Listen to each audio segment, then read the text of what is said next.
ऐक गोपाल कृष्ण भगवान की जय जय जय श्री राधेश्याम।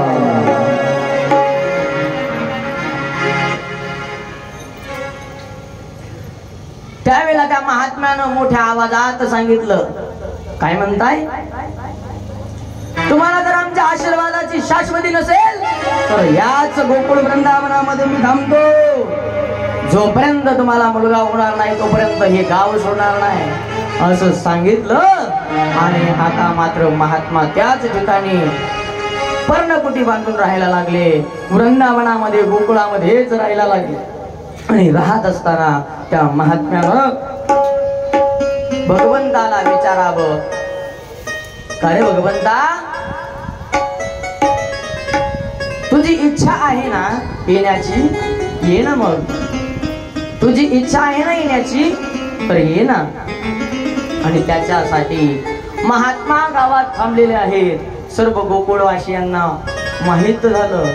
त्यानंतर सर्वांना असं वाटू लागलं की आता आपणही काहीतरी व्रत धारण केलं पाहिजे। 1 वर्षापर्यंत कायिक वाचिक मानसिक तप असणार गोकुळवासियांनी त्या ठिकाणी केलं। किती? 1 वर्षापर्यंत। त्या कंसानं 6 मारले। किती? 6 बालक मारले। 6 बालक मारले आणि 7व्यांदा योग मायेनं 7वं जे बालक आहे ते बलराम रोहिणीच्या असणाऱ्या उदरामध्ये ते असणार काय झालं तर त्याचं संकर्षण केलं। म्हणजेच रोहिणीच्या उदरामध्ये रोहिणीच्या पोटामध्ये बालक वाढायला लागलं। त्यावेळेला लोक रोहिणीच्या गर्भाकडे पोटाकडे पाहून हसायला लागले, रोहिणीवरती आक्षेप घ्यायला लागले। अरे किती दिवसापासून हिचा मालक कुठे आहे? बंदी शाळेमध्ये आहे। मग हिचा मालक जर बंदी शाळेत आहे तर ही गरोदर ज्या आरती होते त्या आरतीचं काहीतरी चुकीचं पाऊल पडलेलं आहे। हे कानावरती शब्द ऐकू आले आणि भगवंताकडे पाहिलं। भगवंताला हाक मारायला सुरुवात केली, परमात्मा का रे माझ्यावरती आलांतोस? अगदी काटेकोरपणे मी माझं जीवन जगण्याचा प्रयत्न करते आणि हा प्रसंग माझ्या वाट्याला तू घातलास देवा, का रे? आणि असं म्हणून थांबली नाही महाराज। काय केलं माय बाप? तिनं चिता रचली आणि त्या ठिकाणी चितेवरती बसत असताना सांगितलं, जर मी निष्कलंक निष्पाप असेल तर आणि हा जर माझ्या पोटात वाढणारा गर्भ माझ्या मालकांचा असेल तर त्या ठिकाणी ही चिता त्या ठिकाणी विझून जाईल, मला कुठल्याही प्रकारची इजा होणार नाही। धान धान धान असणारी चिता पेटलेली आहे आणि त्या चितेमध्ये त्या ठिकाणी त्या रोहिणीनं म्हणजेच नंद बाबाचं यशोदा नंद बाबाकडेच राहिला होती। यशोदा मैयाची नंद बाबांची असणाऱ्या त्या ठिकाणी राहिला होती गोकुळामध्ये। मग 6 मारले, 7व्यांदी योग मायेनं गर्भ रोहिणीच्या उदरामध्ये स्वतःची पत्नी आहे। अगोदर मी सांगितलं काय काल लावत्या वेगामध्ये वसुदेवजीला नाविलाजानं 7वं लग्न करावं लागलं। 6वं लग्न 6 अगोदर झालेले होते, त्या 6 पैकी ही एक रोहिणी नंदबाबाची पत्नी होती। तिच्या उदरामध्ये देवकीच्या गर्भातून रोहिणीच्या उदरामध्ये संकर्षण झालं। तुम्हालाही प्रश्न पडेल, बरेचसे लोक कथा ऐकत असताना प्रश्न आक्षेप घेतील, नंद बाबा तिकडे देवकीच्या गर्भातला रोहिणीच्या गर्भात कसा काय गेला? आजकाल टेस्ट ट्यूब बेबी नावानं त्या ठिकाणी संकर्षण केल्या जातं, म्हणजेच गर्भधारणा केल्या जाते। बरोबर, हे मान्य करताल तुम्ही, पण त्यावेळेला साक्षात परमात्मा येतो, तो का जाऊ शकत नाही? आगाध देणे संतांचे असे एक प्रमाण उभे गेला. हे हृदयची ते हृदय घातले. हे संकर्षण झालं. या गर्भातून त्या गर्भात प्रवेश केला. म्हणजे नेमकं काय झालं मायबाप, तर पहिले 6 मारले. म्हणजे या देहातले जे 6 विकार आहेत ना, ते 6 विकार त्या ठिकाणी घालवावे लागतात. काय ऐका, उंच कान करू नका, ऐका. या देहातले 6 विकार घालवावे लागतात. काम, क्रोध, लोभ, मद, मत्सर, अहंकार. आणि त्यानंतर अज्ञान घालवायचं. नंतर मग काय होतं, तर ज्ञानाचं संकर्षण साक्षात त्या सद्गुरूंकडून आपल्यापर्यंत येतं. म्हणजेच तो बलराम अगोदर येतो ज्ञान रूपानं. आणि नंतर आपल्याकडे श्रीकृष्ण परमात्मा आपल्याकडे प्रगट व्हायला वेळ लागत नाही मायबाप. गोपाल कृष्ण भगवान की जय. हे आता त्याचं अध्यात्म आहे. ज्यावेळेला टोपलीमध्ये घातलं ना, असणाऱ्या वर्षाची मूर्ती प्रगट झाली. कुठं, मथुरेमध्ये 8 वर्षाची मूर्ती प्रगट झाली. माझा परमात्मा त्या ठिकाणी प्रगट झाला. आणि असा परमात्मा प्रगट झाल्याबरोबर दोघांचीही तपश्चर्या फळाला आली. बरं, दोघांची तपश्चर्या फळाला आली. कोणाकोणाची तपश्चर्या फळाला आली, ज्यावेळेला वसुदेव आणि देवकी यांच्या पोटी साक्षात परमात्मा प्रगट झाले. आणि हे परमात्मा कशाच्या बळावरती प्रगट होतात, तर ज्या ठिकाणी भक्ती आहे आणि ज्या ठिकाणी भाव आहे, ज्या ठिकाणी श्रद्धा आहे आणि ज्या ठिकाणी विश्वास आहे ना मायबाप. श्रद्धा म्हणजेच देवकी माता आहे आणि विश्वास म्हणजेच वसुदेवजी आहेत. वसुदेवजी आणि देवकी हे श्रद्धा आणि विश्वास आहे. असे श्रद्धा आणि विश्वास म्हणजे आपल्याही अंतःकरणामध्ये जर आपण त्या भगवंताविषयी जर श्रद्धा ठेवली आणि आपण जर त्याच्यावरती विश्वास केला, तर तो परमात्मा आजही आपल्यासाठी धावून येतो बरं का मायबाप. कारण की त्याच्यावरती तो भाव कसा पाहिजे, तर अंतःकरणापासून भाव पाहिजे. अंतःकरणापासून त्याला हाक मारायला शिका. आणि मग तो परमात्मा अवश्य आपल्याला भेट दिल्याशिवाय आल्याशिवाय राहत नाही बरं का. गोपाल कृष्ण भगवान की जय. असा परमात्मा त्या ठिकाणी आला. आणि तो परमात्मा आल्याच्या नंतर कसा आहे हो, त्याच्यावरती विश्वास ठेवावा लागतो. त्यावेळेला तो परमात्मा येतो. परंतु श्रद्धा ठेवावी लागते, त्यावेळेला तो परमात्मा येतो. हा जो कन्हैया आहे ना, हा कन्हैया, याच्यावरती आपण श्रद्धा विश्वास ठेवायला पाहिजे. आपल्या देवघरामध्ये ज्या वेळेला पुरुष मंडळीच्या ध्यानात राहिलं तरी काय माहिती, पण महिला मंडळाच्या ध्यानात राहिलं असेल बरं का. ज्या वेळेला तुमचं लग्न झालं ना, ज्या वेळेला तुमचं लग्न झालं ना, त्या लग्नामध्ये तुम्हाला एक छोटासा एवढा रंगणात दिला जातो. बरोबर, सर्वांना दिलेला आहे, आई वडिलांनी दिलेला आहे ना. हो, मग तो रंगणात देण्यामागचं मूळ कारण जर काय असेल तर ऐका. आपल्या संसाराला सुरुवात करत असताना भगवंताची सेवा अगोदर आणि नंतर संसार ही साधन आहे. परंतु आम्हाला जरा जास्तच वेळ होत. कशाचं? कृष्ण भक्तीचं. यायच्या आधीच घेऊन आलो. गोपाल कृष्ण भगवान की जय. अहो, ज्यावेळेला येईल त्यावेळेला येईल, परंतु आता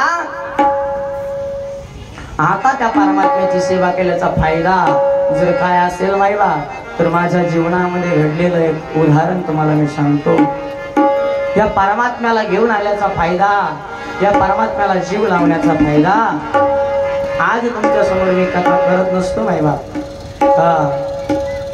या अगोदर आमची पैठणला दिंडी होती. दिंडी पैठणला आमची दिंडी होती.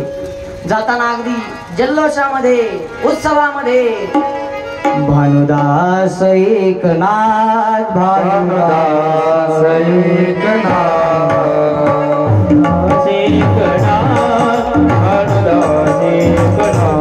भानुदास एकनाथ, भानुदास एकनाथ. आणि त्यामुळं आमची गाडी गोदावरीच्या नदीच्या पुलाच्या वरून चालत होती. टेम्पो होता 407. चालत असताना गाडीनं रोड सोडला आणि पुलावरून खाली डोकावून बघत असताना आपल्या छाती एवढं जे आपल्याला लागतं त्याला गाडी आदळली. एकदा नाही, दोनदा नाही, 3 वेळेला गाडी आदळली माईला.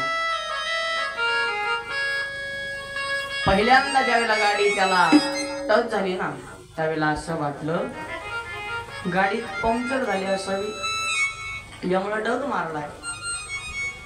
दुसऱ्यांदा गाडी त्या ठिकाणी सर्वांनी दुसऱ्यांदा गाडी त्याला धडकल्याबरोबर गजर केला. आम्ही परत येत असताना हरिपाठ नुकताच संपला होता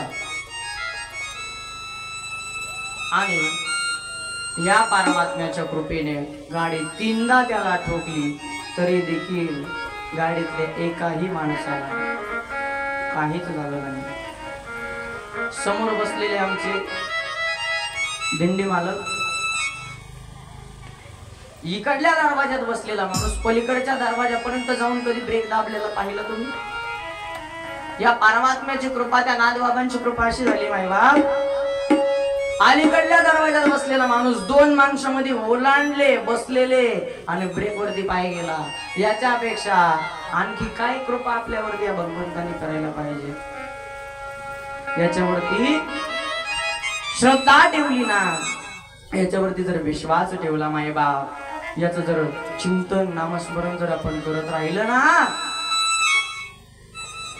तर हा येतो. श्री क्षेत्र वृंदावनला मागच्या वर्षी माऊली महाराज आले होते माझ्यासोबत. मागच्या वर्षी माऊली महाराज माझ्यासोबत आले होते. मी सर्वांनाच आग्रह केला होता, ज्यांना कोणाला यायचं त्यांनी या. पत्रिका घेऊन आलो होतो, कथेमध्ये आलासिंग देखील केली होती. याही वर्षी वृंदावनला ट्रिप जाणार आहे आपली, पत्रिका देखील आणल्या, त्याच्यावरती सर्व रूट वगैरे लिहिलेलं आहे. शक्य झालं तर चला पहा वृंदावन. या वृंदावन मध्ये घडलेली घटना आहे मायबाप. ज्यावेळेला मी गावामध्ये मंदिरात गेलो, काही मंडळी त्या ठिकाणी येणार आहेत असं त्यांनी मला कळवलं. आणि महाराज, आमचे रिझर्वेशन साठी आधार कार्ड आणि त्यावेळेला लसीचं प्रमाणपत्र लागत होतं, कोविडच्या लसचं प्रमाणपत्र लागत होतं. ते प्रमाणपत्राचे झेरॉक्स आणि आधार कार्डचं झेरॉक्स घेण्यासाठी महाराज तुम्ही गावात या. 25-30 माणसांचं एकत्रित जमा करून ठेवलं होतं. मंदिरामध्ये फक्त राहिलं होतं पैशाचं. पैसे, आधार कार्ड ते माझ्याकडे जमा करत होते. त्यामुळे एक आजी आमच्यापर्यंत आल्या, एक आजी माझ्यापर्यंत आल्या, अतिशय वयस्कर होत्या.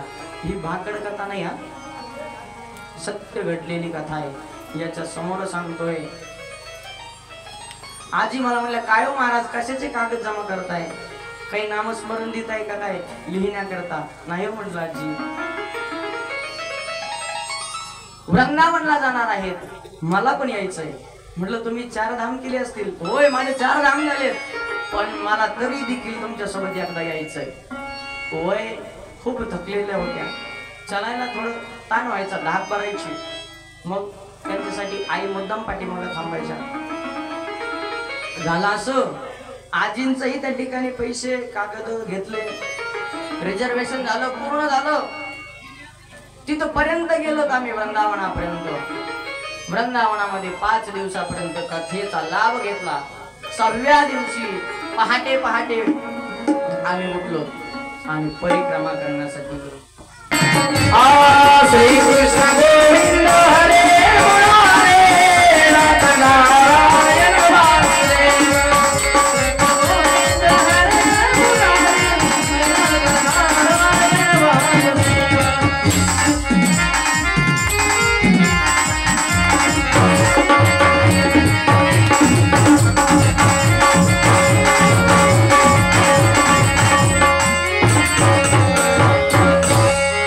बोलिए वृंदावन बिहारी लाल की जय. श्री राधे. त्या ठिकाणी झाला असं मायबा 5 दिवसापर्यंत कथा श्रवण केली आम्ही वृंदावनामध्ये. 6व्या दिवशी ज्यावेळेला आम्ही परिक्रमा करण्यासाठी सकाळी लवकर उठलो आणि परिक्रमा करत होतो. एक एक परिक्रमा करून पूर्ण झाली आणि दुसरी परिक्रमा म्हणजे 1.5 परिक्रमा व्हायला आली. तरी देखील आमचे लोक चालतच होते. म्हटलं पाठीमागं कोणी राहील म्हणून सगळ्यात पाठीमागं मी आणि वडील थांबलो. परंतु झालं असं, जे चतुर माणसं होते ते गेले आश्रमावर, पण ज्यांना काहीच कळत नव्हतं असे मात्र चलत राहिले. त्यांची 1.5 परिक्रमा व्हायची वेळ आली तरी देखील चलतच होते. आणि झालं असं की त्या ठिकाणी त्या ज्या आजी होत्या त्या चलून चलून चलून थकल्या. सगळे 1.5 परिक्रमा करण्याकरता पुढे निघून गेले आणि ह्या ज्या आजी होत्या त्याच ठिकाणी थांबल्या. बरं का, त्या थकवा जाणवला की बसायच्या. काय व्हायचं, चप्पल चावत होती वाटतं त्यांना, चप्पल हातात घ्यायच्या आणि व्रजभूमीवरती गेल्यानंतर माणसानं चप्पल घालू नये. मे महिन्यामध्ये किती ऊन असतं. आता एप्रिल चालू आहे, पुढचा येणारा मे महिना आहे. मे महिन्यामध्ये आम्ही वृंदावनला जातो. बरं, शक्य तितकं चप्पल घालायचं मी टाळतो बरं वृंदावन भूमीमध्ये गेल्यानंतर. आणि अशा भूमीमध्ये त्यांच्याकडून नकळत साधना घडली. बरं, थकवा आला की त्यांनी राधे राधे राधे राधे म्हणावं, बसावं. चप्पल हातात होती, बिना चपल्याचं चालण्यात आलं. मुखात राधे राधेचं नाव आहे. पूर्ण इकून गावाकडून गेलेली टीम पुढं निघून गेलेली आहे आणि एकट्याच आजी एका बाजूला बसल्या. एकट्याच होत्या, कोणी सोबत नाही. आणि त्या आश्रमाचं नावही त्यांना माहीत नाही. मग आता आजी आश्रमावरती येणार कशा? साक्षात या परमात्म्यानं याच्या असणाऱ्या अल्लादिनी शक्तीनं त्या ठिकाणी एका मावशीचं रूप धारण करावं, एका स्त्रीचं रूप धारण केलं आणि त्या आजीला स्वतःचे पैसे देऊन रिक्षात बसवून दिलं आणि आश्रमाचं नाव रिक्षावाल्याला सांगितलं. अरे कौन कहता है भगवान आते नहीं, गोपियों की तरह तुम बुलाते नहीं. कौन कहता है भगवान खाते नहीं, माँ यशोदा की तरह तुम खिलाते नहीं. कौन कहता है भगवान सोते नहीं. अरे याला त्या ठिकाणी कोण म्हणतं हा परमात्मा आपल्याशी बोलत नाही. याच्याशी नातं जोडायला शिका, तो आपल्याशी निश्चित बोलेल माई बाप. तो परमात्मा आपल्याशी निश्चित बोलेल. त्याच्यासोबत नातं जोडा. हा माझा असणारा पती आहे, हा माझा गुरु आहे, हा माझा छोटा भाऊ आहे, हा माझा मोठा भाऊ आहे. अशा नात्यानं जर तुम्ही याला त्या ठिकाणी आवाज द्याल ना तर हा नक्की निश्चित तुमच्यापर्यंत आल्याशिवाय राहणार नाही. मग तोही तुम्हाला बोलेल, तोही परमात्मा तुम्हाला बोलेल. आणि त्याची हाक आपल्या कानावरती येण्यासाठी काय व्हावं लागेल? आपल्या वृत्तीत बदल करावा लागेल. आपल्या वृत्तीत बदल करायचं म्हणजे नेमकं काय? शृंगाराचं जे काही लागणाऱ्या वस्तू आहेत त्या घेऊन याव्या. त्या परमात्म्याला सिंहासन पाहिजे, त्याला आंघोळ स्नाना करता एक देवाचं ताट पाहिजे, देवाचा तांब्या पाहिजे, त्याला लावण्याकरता सुंदर केशराची ओटी, चंदन पाहिजे. त्यानंतर त्याला बाल पाहिजे, त्याला फेटा पाहिजे, त्याला वस्त्र पाहिजे, त्याला गळ्यामध्ये अलंकार दीप्त माळ पाहिजे, त्याच्या हातामध्ये बासुरी पाहिजे. असा असणारा हा कन्हैया. या कन्हैयाला रोज सकाळी झोपेतून उठल्याबरोबर अगोदर त्याच्यापर्यंत जायचं, त्याला उठवायचं. त्यानंतर उठवून झाल्याच्या नंतर आपलं जे नित्यकर्म आहे स्नानादी हे आटपवायचं. स्नान आटपल्याबरोबर आपला शृंगार आपण करून घ्यायचा आणि त्याला स्नान घालायचं, त्याला शृंगार करायचा.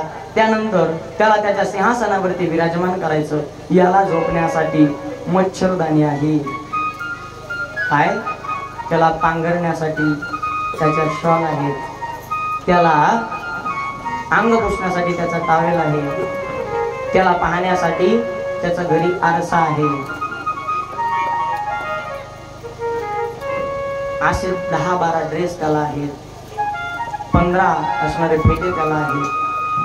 असा वेगवेगळा शृंगार, रोज रोज असणारा वेगवेगळा शृंगार त्याच्यासाठी आहे. आणि त्याच्यासोबत एक नातं जोडायचं. आणि ते नातं जोडण्याचा परिणाम सांगू मायबाप तुम्हाला. मला आई म्हणायची वृंदावरून आणल्याबरोबर, तू आणलंस ना, तुझं तू बघून घे, तू त्याला जीव घाल. अगोदर एक टाइम जीव घालायची मी त्याला, त्यावेळेस तो लहान होता. आता 2 टाइम जीव घालतो. हा, आणि आता तो थोडा मोठा झालाय. अशा परमात्म्याला आई म्हणायची, अरे तू आणलंस, आम्हाला झोपायला लावाय जाऊ नको, तू तुझं झोपी घालत जा. एका दिवशी अशी प्रचिती आली आमच्या आई साहेबांना. मी कार्यक्रमाला निघून गेलो होतो. रामकृष्ण आहे, गोपाल कृष्ण भगवान की जय. मी कीर्तना निघून गेलो. कीर्तनाहून आल्याच्या नंतर बराचसा काळ त्या ठिकाणी 2 वाजले मला परत येण्यासाठी. वडील मी सोबतच असतो कुठल्याही कार्यक्रमासाठी. आल्यानंतर झालं असं, आई म्हणते मला झोप येत नाहीये. म्हटलं काय झालं, झोप नाहीये? झालं असं होतं. तिथून आल्यानंतर त्या कीर्तन, ज्या ठिकाणी कीर्तन झालं त्या ठिकाणची चर्चा निघाली, आमच्यामध्ये चर्चा निघाली. आणि तिथली चर्चा करत असताना 2 वाजले, 3 वाजले. आम्हालाच विचारायचं सर्वजण, काय झालं नेमकं, आपल्याला झोप का लागत नाही, का झोप येत नसेल. सहज लक्ष गेलं कन्हैयाकडं. त्याला झोपी घालायचं राहिलं होतं माहिती. ज्यावेळेला त्याला झोपी घातलं ना, त्यावेळेला सर्वांना झोपा लागल्या, सर्वांना झोपा लागल्या. ही त्याच्यावरती श्रद्धा, विश्वास, त्याच्यावरती आपल्या अंतकरणातला भाव समर्पण केल्याची ताकद, हीच आपल्याला पोच पावती मिळालेली आहे मायबा. गोपाल कृष्ण भगवान की जय. हे मी तुमच्या पुढे मला वाहवा करून घेण्यासाठी, कौतुक म्हणून टाळ्या वाजवून घेण्यासाठी सांगत नाही मायबाप. तर तुमच्याही त्या ठिकाणी अंतःकरणातली वृत्ती तशी झाली पाहिजे. याच्याविषयी प्रेम अंतःकरणातून तो भाव प्रगट करता आला पाहिजे मायबाप. आणि हा कधी एकदा भाव प्रगट झाला की काय होतं, तर आपण त्या भगवंताच्या प्रेमाचा भाव आपल्या अंतःकरणामध्ये गोपनीय ठेवला तर आपणही काय आहोत, तर गोपी आहोत. गोपी म्हणजे कोणी स्त्री नाही, गोपी म्हणजे कोणी स्त्री नाही, गोपी म्हणजे त्या ठिकाणी राधाराणी नाही, तर जो परमात्म्याच्या भक्तीमध्ये तल्लीन होतो, जो परमात्म्याशी एकरूप होतो, जो भक्तीच्या मार्गावरती ठामपणे उभा राहिलेला आहे, सतत ज्याची परमार्थामध्ये वाटचाल चालू आहे ना मायबाप, तो प्रत्येक जीव म्हणजे गोपी आहे. तो जीव गोपीच आहे मायबाप. गोपाल कृष्ण भगवान की जय. जय जय श्री राधे. असा असणाऱ्या वर्षाची मूर्ती प्रकट झाली. या तीरावरून पहिल्या तीराला घेऊन जा असं नंद बाबांना म्हणू लागला. त्यावेळेला यशोदा माता म्हणते, अरे तुला माझा कोणी म्हणेल का कारागृहामध्ये? कोण म्हणतंय? देवकी म्हणत असेल ना. हा, देवकी माता म्हणते, हे भगवंता, तू आमच्या तपश्चर्येचं फळ म्हणून आमच्यापर्यंत प्राप्त झालास, परंतु 8 वर्षाच्या मूर्तीमध्ये प्रकट झालास, तुला आमचं कोणी म्हणल का? नाही ना. मग तू काय कर, तर छोटा हो. किती छोटा? एवढा छोटा झाला माई बाप, एवढा छोटा झाला. त्या परमात्म्यानं यशोदा मातेचं स्तनपान केलं. ते कधी? गोकुळात गेल्यानंतर. पण देवकी मातेचं स्तनपान फक्त या कन्हैयाला एकदाच, फक्त एकदाच याच्या जीवनामध्ये योग आला. गोकुळामध्ये तर भरपूर वेळा स्तनपान केलं कन्हैयानं, परंतु त्या देवकी मातेचं एकच वेळेला स्तनपान भगवंतानं केलं. आणि आता सांगितलं, नंदाच्या घराला मज नेई गोकुळाला, नंदाच्या घराला घेऊन जा. पण म्हटले आमच्या हातामध्ये साखळ दंड आहेत, बेड्या आहेत. उचलिला कमळापती, उचलिला कमळापती पती, उचलिला कमळापती, उचलिला कमळापती. पायीची बंधने, पायीची बंधने गळती. अशा पद्धतीनं त्या परमात्म्याला ज्या वेळेला हातात घेतलं, उचललं ना, हातातले पायातले असणारे बंधन मुक्त झाले. आणि ते यमुना माता पार करण्यासाठी वसुदेवजी निघालेले आहेत. तुम्हाला काल खूपच भूक लागली होती. तुमचं लक्ष विठोबाकडे नसून तुमचं लक्ष पोटोबाकडे होतं, बरोबर ना? हा, 6 वाजले, काय केलं पाहिजे? कधीच बाबा कथा सोडवतोय. हा, त्यांनी गाणेच सुरू केलेत. कथा तर महागच आहे आणखी, बरोबर ना? मी उठवलंय तुम्हाला आनंद घेण्यासाठी. गीतही पूर्ण होऊ दिलं नाही. सर्वजण जसं पाय घालून आले तसे पटापटा पटापटा खाली बसून घेतो. त्या परमात्मा ज्या वेळेला गोकुळात येतो ना, त्यावेळेला एवढा उत्सव होतो. पहा तुम्ही, ज्या ठिकाणी श्रद्धा आणि विश्वास आहे त्या ठिकाणी, म्हणजेच मथुरेमध्ये श्रद्धा विश्वास रूपी कोण राहतात? तर वसुदेव देवकी राहतात. म्हणून तिथे प्रकट झाला. आणि नंदराज आणि यशोदा मैया